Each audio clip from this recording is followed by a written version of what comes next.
We're also watching developments tonight at the U.S. Capitol, where senators are expected to hold another vote tomorrow to end the government shutdown. Some senators are now pushing for standalone measures to pay U.S. troops and federal workers during the funding stalemate. Republicans will need support of 7 Republicans in the Senate to spend a spending bill to the president. Since the government shutdown began 4 weeks ago, we've highlighted some of the local agencies that are doing all they can to help those who have been laid off. Tonight, 5 News anchor Darren Bobb hears from a River Valley nonprofit on the verge of being overwhelmed.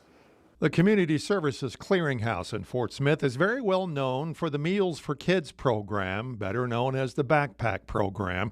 Right now, every Friday, the Clearinghouse sends home almost 2,300 sacks of groceries for students so they don't go hungry over the weekend. Executive Director Tammy Kuhn says the longer this shutdown lasts, the more they will be asked to help. I'm afraid if this continues on, more parents are going to be reaching out to the school and asking for assistance. So if that happens, I feel like that's going to make our numbers really rise.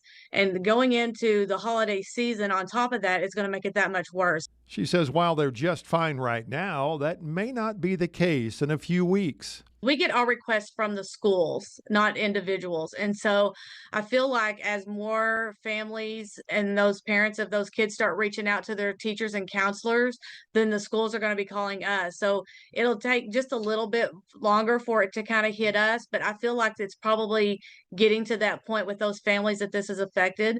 There's a lot of families that this is affected in our area. All of this means the clearinghouse would have to come up with other ways of paying for any extra food.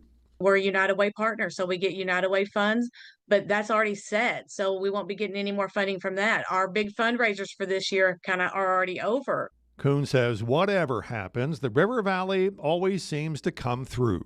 The River Valley area is a very giving community, and usually when we come out with a strong need, it usually gets met. And so we'll have to rely on our community to help make sure we're getting those kids fed if that's what it comes to. In Fort Smith, covering news where you live, I'm Darren Bobb, 5 News.